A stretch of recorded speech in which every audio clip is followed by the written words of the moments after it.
Well, again, it is Veterans Day on AZTV because we get to have a veteran and a wonderful veterans program on with us today. So first of all, we have our World War II veteran, Bill Schrader. Wonderful to have you with us, Bill. Thank you. My goodness, have you had experiences? We're going to talk about some of those.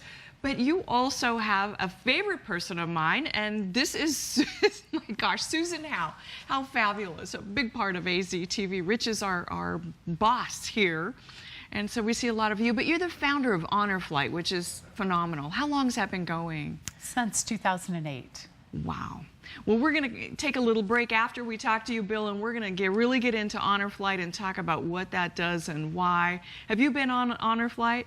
2 times. Wow. Well, we're going to talk about that too next segment. But first of all, tell me a little bit about your history, because you were with the Army, right, Bill? When did you join? Army Air Corps. Army Air Corps. So you weren't a pilot, though, were you? No, I was a gunner.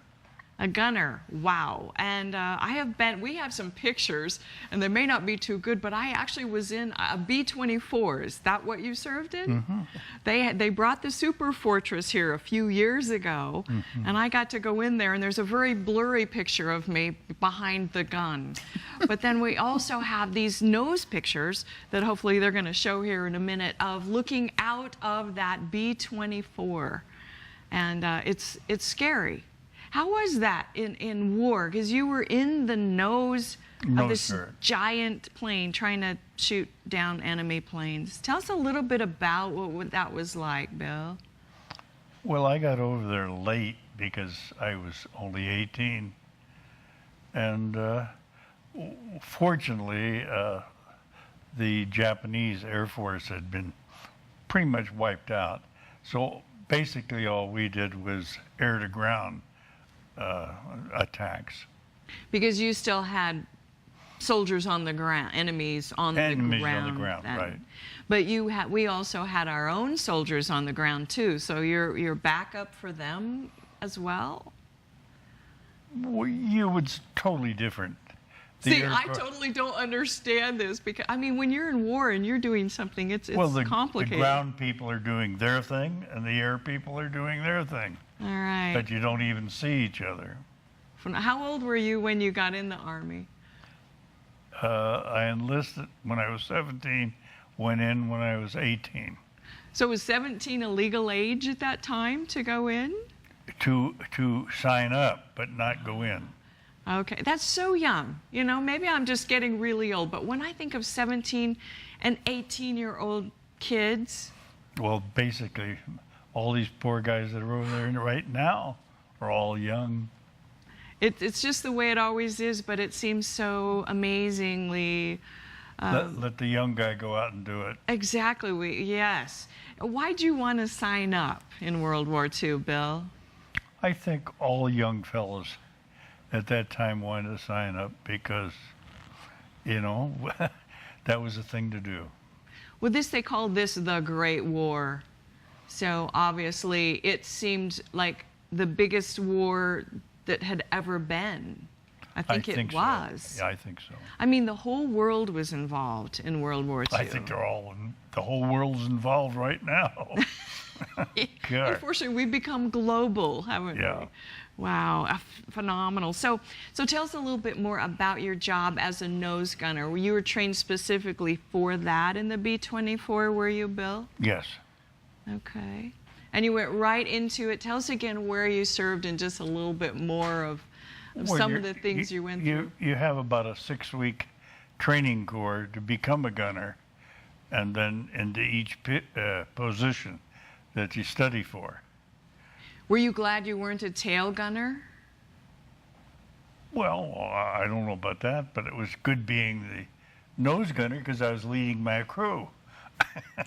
I was the first guy. Well, I'm sorry, but I just keep picturing when I was in the front of that big, huge plane that sounds like a locomotive going over, for one thing. Yeah. And it's entirely open, and you are just looking out there. And so were you looking for other planes too, or again, you're pretty much you doing the ground thing when you were? Where were you again? Nose gunner. Oh. But where in the serving? New Guinea and the Philippines. Okay, so you were in the Japanese area rather than the European arena. Oh, yes, right. Yes, in the Pacific. What was different about that, do you think?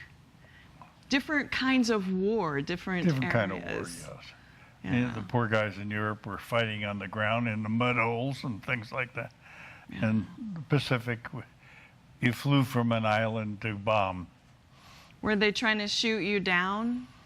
Well, as I said, I got there late because of my age and because we dropped the big bomb with so many people who were against, but it saved a lot of lives. Yeah, and yeah, I know it's always been controversial because of, but again, you know, and I think the South Pacific War was so hand to hand, you know, so much of the time where the U-boats would come in and they're literally facing a wall of fire from the shore and things like that. So, now, how long were you serving in that active capacity? How long overseas? Mm-hmm. We went over in April of 1945, and we came home in November of 45.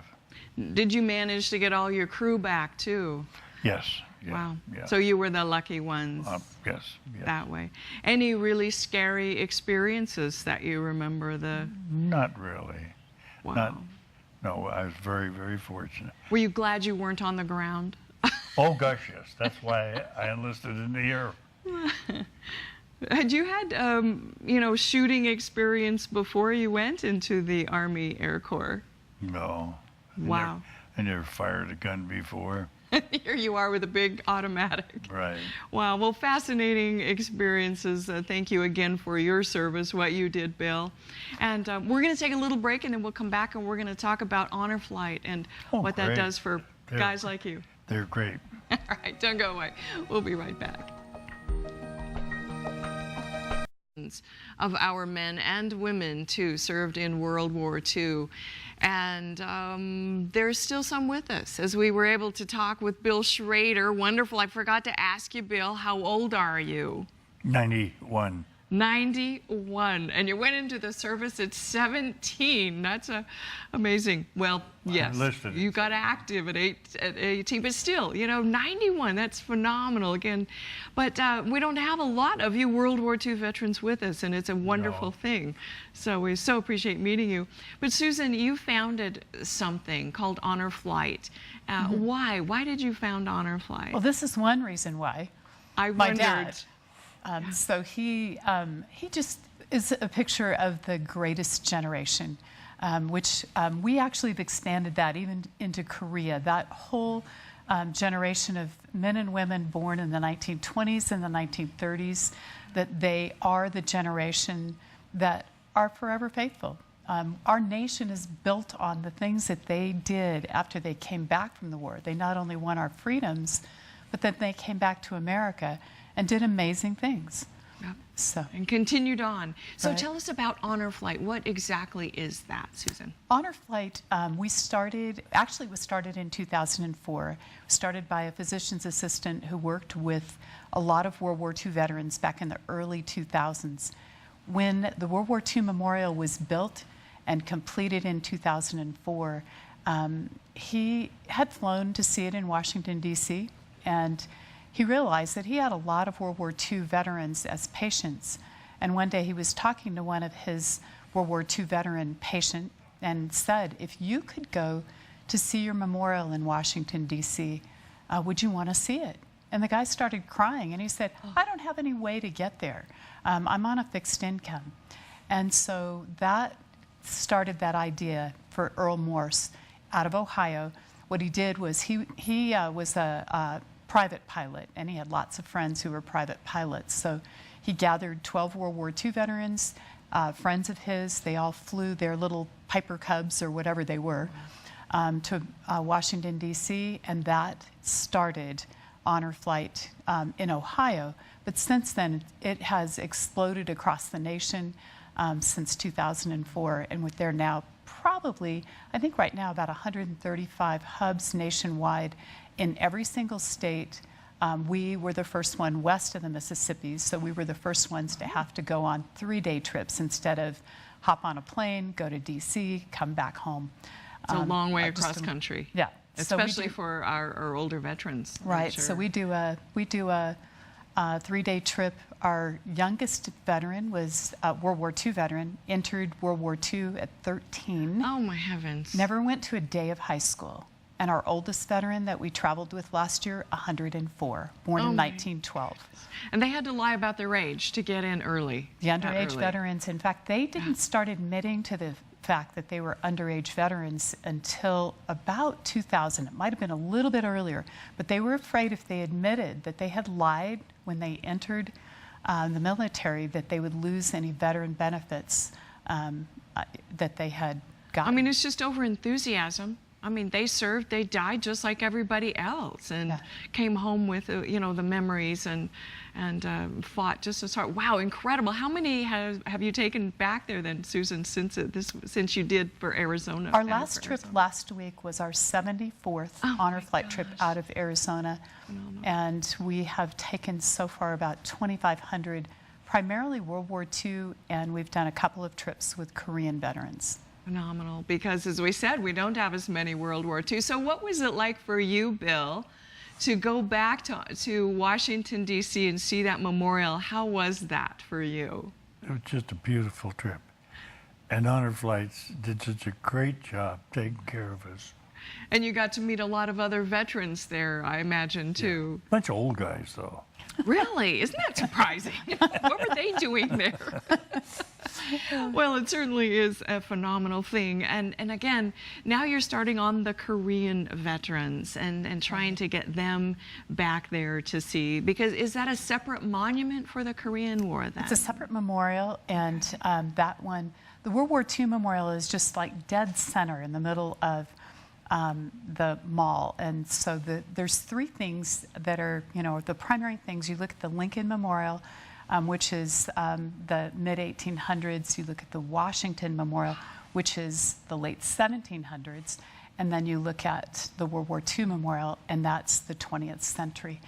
And then the Korean one is just kind of off to the side of Lincoln. Vietnam is on the other side of the Lincoln Memorial.